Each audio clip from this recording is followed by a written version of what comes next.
Oh, face à face. Thank you, Lord. Thank you, Jesus.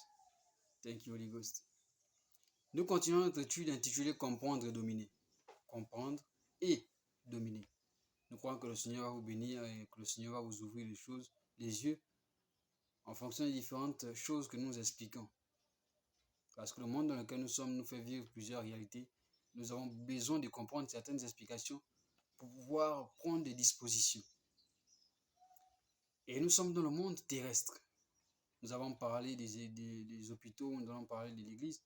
Et nous continuons maintenant dans un domaine, toujours dans ce cadre, dans un domaine assez sensible. Vous savez, plusieurs activités sont conduites par le diable, qu'il établit partout. Il y a des jeunes prédicateurs, comme nous par exemple, comme moi par exemple, dans le monde entier. Des jeunes chantres, des jeunes musiciens, etc. Mais à un moment donné dans la vie, à cause de certaines situations, à cause de certains besoins, à cause de certains manques, se font tromper par plusieurs groupes d'individus, notamment les rabbins, etc. Et lorsqu'ils les recrutent, ils les donnent certaines sommes d'argent, les financent pour certaines choses, pour fonder ou bâtir leur ministère. Mais eux, ignorant de plusieurs réalités, ils se disent qu'ils travaillent toujours pour Dieu, mais en réalité, ils ne travaillent plus pour Dieu, ils travaillent maintenant pour le diable. Et c'est ce qu'ils font. Ils recrutent les jeunes prédicateurs, les jeunes chantres, etc. dans le monde entier, même les anciens, même les vieux, etc. pour travailler pour eux. Et ils les donnent plusieurs instructions. Il y a par exemple le cas de le dire, quand vous entendez certaines choses dans les églises, euh, plusieurs choses que nous entendons, qui viennent simplement de ce qu'on appelle la Kabbale, qui est une tradition ésotérique basée sur les sciences, l'étudier pour étudier par exemple l'homme, la nature et Dieu. Mais tout ça, ce sont des choses qui sont ésotériques.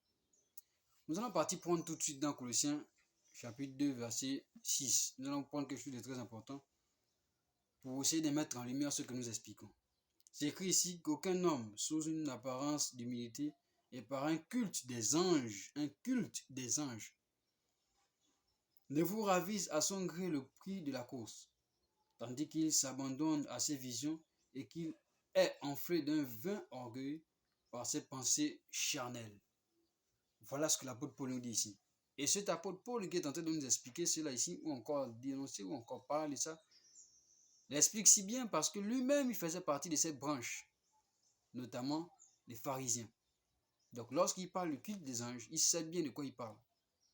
Et c'est l'une des choses que Jésus dénonçait aussi, le culte des anges. Et lorsque les rabbins, parce que ce sont eux qui le font, ils sont nombreux, lorsque les rabbins recrutent ces différentes personnes, ils les promettent beaucoup de choses, mais en échange, ils doivent travailler en fait avec plusieurs choses. Mais eux, ils ignorent les réalités qui sont derrière.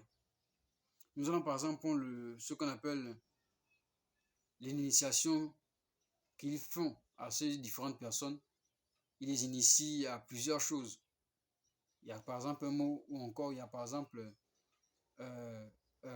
4 mots que vous allez par exemple comprendre dans leur prédication, ou encore pendant leur prédication, ou encore pendant leur ministère. Il y a par exemple, premièrement, j'active l'ange, ou encore j'active les anges. Je libère les anges, j'invoque les anges, ou encore je commande les anges. L'ange de la destinée, l'ange de ceci, l'ange de la délivrance, l'ange de la prospérité, etc. Ce sont ces différents mots, ou encore codes dans la Kabbale, on les injecte ou encore on les enseigne à dire. Et lorsqu'il dit ce genre de choses, dans leur initiation, il y a déjà 72 démons ou encore 72 anges déchus qu'on les a déjà conférés, qui travaillent avec eux, par les prophéties, etc. Parce que les 4 choses que vous avez identifiées dans leur ministère, c'est premièrement la prophétie, deuxièmement la délivrance, troisièmement la guérison et quatrièmement le miracle. Et donc leur ministère tourne autour de ces 4 choses et de ces 4 mots. J'active les anges, je libère les anges, je commande les anges, j'invoque les anges. Et donc tout ce genre de choses, ça tourne autour de ça. Et pendant leur initiation, on les initie, on les demande de sacrifier un bébé. Et le temple dans lequel ils se trouvent, ils doivent mettre en fait un bébé vivant. Lorsqu'on construit le temple, La place où il prêche, il doit mettre un bébé vivant à l'intérieur. S'il y a par exemple le travailleur, il va lui demander de sortir pour qu'il fasse quelques prières. Mais en réalité, il va mettre un bébé vivant. Et lorsque ce bébé sera là, il va mettre la terre, il va enfermer. Les autres vont venir, ils vont travailler sans le savoir. Ils vont cimenter, etc. Mais lui, il a déjà enterré un enfant là, vivant. Le nombre d'asticots qui sortira à travers ce cadavre sera équivaut au nombre de fidèles qu'il y aura dans l'église. Il y aura comme une attraction, une attirance à certaines personnes faibles d'esprit pour pouvoir y aller là-bas. Et donc, c'est ce qui se passe pendant leurs différentes initiations. Et vous allez entendre, par exemple, dans certaines églises, le Dieu de papa tel m'a guéri, le Dieu de papa tel m'a guéri, le Dieu de papa tel. Lorsque vous entendez ce genre de choses, c'est simplement parce qu'il a fait l'alliance, il a fait une alliance avec le Métatron. C'est le Métatron qu'il a en fait donné pendant son initiation 72 démons ou encore 72 génies pour travailler avec lui. Et donc, tous ceux qui sont dans l'église ne sont plus en fait une assemblée des saints, mais une assemblée des adeptes ou encore une assemblée des fanatiques. Et certains font même des chansons pour ces différentes personnes. Oh, le Dieu de papa tel m'a guéri. Quand j'ai prié au nom de Jésus, ça n'allait pas. Ceci, c'est là. Mais quand j'ai prié au nom de papa tel, j'ai été guéri. Quand j'ai prié au nom de papa tel, j'ai été délivré.